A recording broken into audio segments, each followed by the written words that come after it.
After 2027, there will be no way back. Elon Musk said this in a podcast with Lex Friedman, a line that was later cut. When asked why, he fell silent for almost a minute. Fuck, that's a scary minute. Then he quietly said, shout out to Lex for letting him sit there with that, though. It's pretty heavy.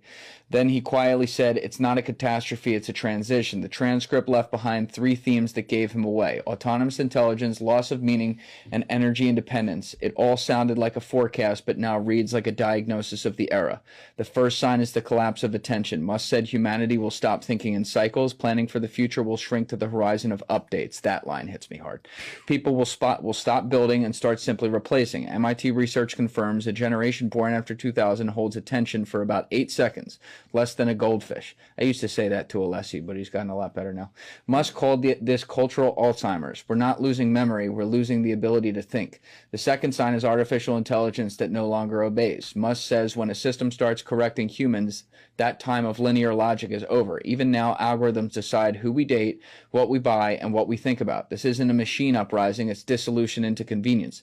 People won't notice the moment when choice becomes an option, not a right. The third sign is energy dependence. Musk explains civilization can no longer survive even a day without electricity. By 2027, here it is, in his view, the balance will shift. Energy will become currency, and control over it will become power. From that moment on, everything non-autonomous will disappear. This isn't an apocalypse, it's a change of biological form. At the end, he said a line that didn't make it on air. Technology is stronger than us, but not smarter. As long as we have meaning, we are alive. Lose it, and we become code. Then, after a pause, he added, we must learn to be human before systems learn to be gods. Fuck. Are you ready for the transition? It goes further.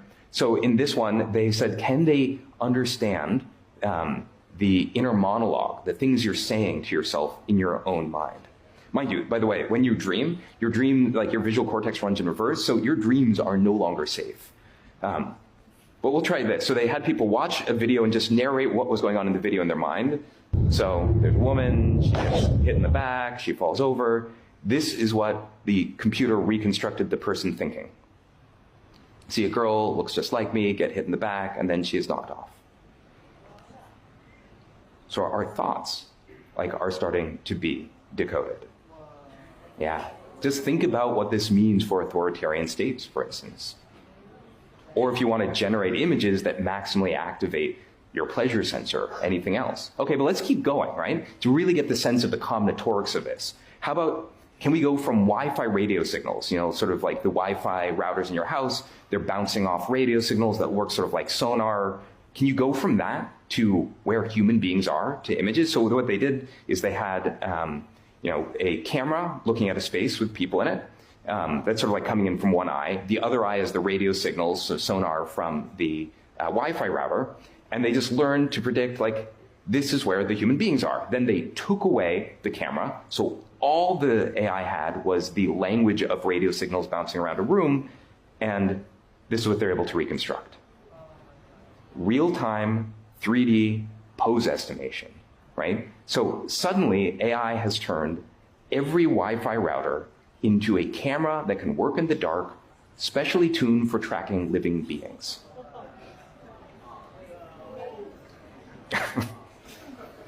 Oh, I don't have any side effects. Do you have any? I don't have any.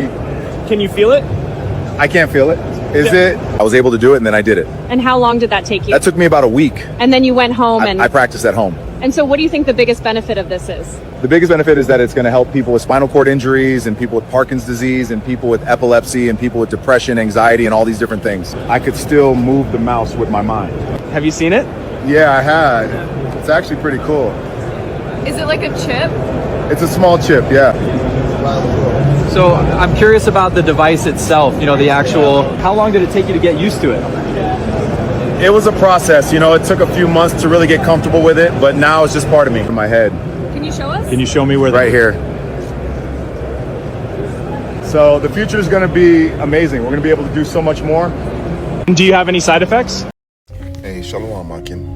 First and foremost, we want to start by giving all praise, honor, and glory unto the Heavenly Father, whose true name is Yahweh Ba'ashem Yahweh Shai, Ba'ashem Racha HaKodash. Double honors to the apostles, elders, and bishops of Great Millstone who do it well. Peace and salutation to the Akim, including the 144,000, and the hopeful elect, which includes men, women, and children.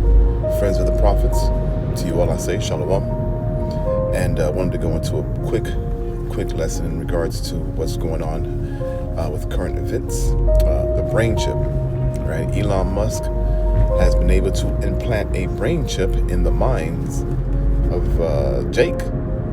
Okay, he's been able to actually successfully insert the brain chip in someone's brain, giving that person the ability to control computer systems, digital interfaces. Okay, and this chip that is that's in his brain has the ability to be able to read the user's mind. All right, it has the ability to read the person or the user's dreams. Okay, and this is all, prophesied in the scriptures, man. All right, and not only that, you can still make payments, you can still function, all right, as a regular person, but it's going to be through this chip, which is the RFID chip in your hand and the RFID chip in your brain, hence or the brain chip. Okay, and I wanted to bring out a precept just to back up these videos that I put into pre-production in regards to what Esau really wants to do. Okay, he wants to be able to sit above the congregation of the Most High God. All right, through his science, through his technology, through his ideology. Okay, and the Lord's going to let him get away with it for a while, but then he's going to disappoint his craftiness. So this is the book of Revelation, chapter 13, verse 11, and it reads, "And I beheld another beast coming up out of the earth, and he had two horns like a lamb, and he spake as a dragon." Remember, Esau Edom was in the pit, all right, which is a low-level land, a barren land for a very long time, for 1,000 years. All right, but the Lord allowed him to be loosed for a period of time. Okay, when he came out of the pit, all right, he came up with this thing, this ideology called democracy. All right, and the lamb, all right, represents his gentleness. Okay, but his horns represent power. Okay, so Esau came with the guise of wanting to do something good, right, through his democracy, but all the while, death and destruction was on his mind. Okay, and this is how he was able to deceive the earth, by promising certain things, but in reality, all right, he wants to be able to destroy everything that he touches. Okay, which is why a lot of these nations have submitted themselves to the beast, right, by following her and her democracy and her ideology. All right, all these nations really want to be like America. Okay, it says in Revelation 13:12, "And he exercises all the power of the first beast." Now, the first beast was the Roman Empire, which fell. When the Roman Empire fell, okay, they went into obscurity for 1,000 years. But the Lord allowed them to come back into power after those 1,000 years to deceive the world. Okay, it says, and he exercises all the power of the first beast before him, and caused the earth and them which dwell therein to worship the first beast, whose deadly wound was healed. And how did he do that? Through his democracy, through his ideology, okay, through his science. All right, and it goes on to say in verse 13, "And he doth great wonders, so that he maketh fire come down from heaven on the earth in the sight of men." He's talking about Hiroshima, Nagasaki, when he dropped the nuclear atomic bomb on these two nations, man, Little Man and Fat Boy. All right, and he was able to put these nations in fear by the means of his science and his technology. And he was able to do it in the sight of men. Everybody saw it. It was televised. Okay, all the nations surrounding Japan were looking at what was going on to this nation. All right, their destruction by Esau Edom. Okay, it says in Revelation 14, it says, "And he deceiveth them that dwell on the earth by the means of these miracles which he had power to do in the sight of the beast. All right, saying to them that dwell on the earth that they should make an image to the beast which had been wounded by a sword and did live."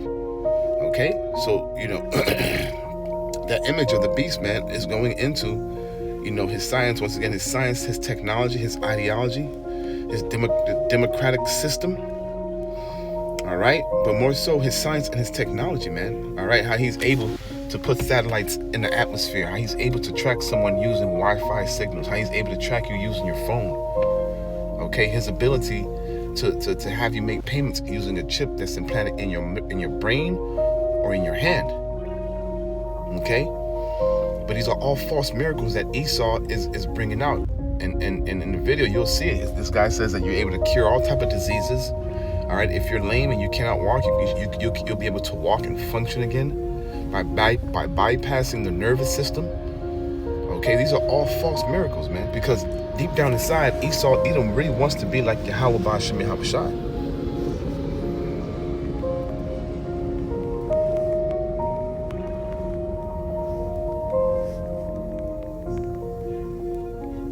It's Isaiah 14:13. It says, "How art thou falling, O Lucifer, son of..." Well, that's 12. Starting at verse 12. "How art thou falling, O from heaven, O Lucifer?" All right, the elites. "Son of the morning, how art thou cut down to the ground, which did weaken the nations," right? All right, Esau, Edom's going to fall, man. America and its system, its Roman Empire system, is going to fail. Verse 13, "For thou hast said in thine heart, I will ascend to heaven, and I will exalt my throne above the stars of God." Now this is twofold. It's talking about him being able to set up his satellites in the atmosphere, ruling the earth, and also him ruling over the Israelites, man. Okay? Because we are considered stars as well. It says, "And I will exalt my throne above the stars of God, and I will sit upon the mount of the congregation in the sides of the north. And I will ascend above the heights of the clouds, and I will be like the Most High. Yet that shall be brought down to hell, to the sides of the pit." Okay? But his mindset is that he wants to be able to rule. He wants to be able to govern the world, all right, through his technology, man. And this is why you have a huge amount of data centers being erected and established throughout the whole United States. All right, he wants to be able to track you. He wants to be able to know what you're eating. He wants to know how fast you're going. He wants to know what kind of car you drive. He wants to be like the Most High God, right? But the Lord is going to disappoint his craftiness.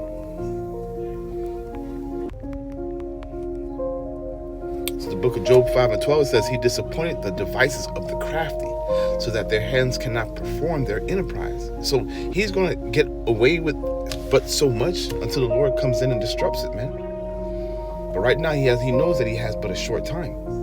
But beware, Jake, the RFID chip, the brain chip, this is the mark of the beast.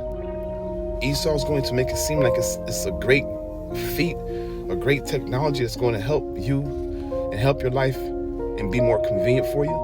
But in reality, he wants to be able to tag and trace you. He wants to be able to say that he owns you, okay, if you take this mark. All right, but Lord willing, that's what's edifying. I want to give all praise, honor, and glory unto Yahweh Ba'Shem Yahweh Shai, Ba'Shem Ruach HaKodash. Hey, yo, we're almost out of here. All right, pray Yahweh Ba'Shem Yahweh Shai keeps you from the hour of temptation, man. All right, because Jake, we're gonna go through some times. All right, there's gonna be famine. All right, and you're gonna have a lot of these two-thirds. They're gonna take this mark because they're not gonna have any other way. They did not build themselves up for that moment. So the Lord is going to destroy them. Okay? So once again, giving all praise, honor, and glory to Yahweh Ba'Shem Yahweh Shai, Ba'Shem Ruach HaKodash. Shalom.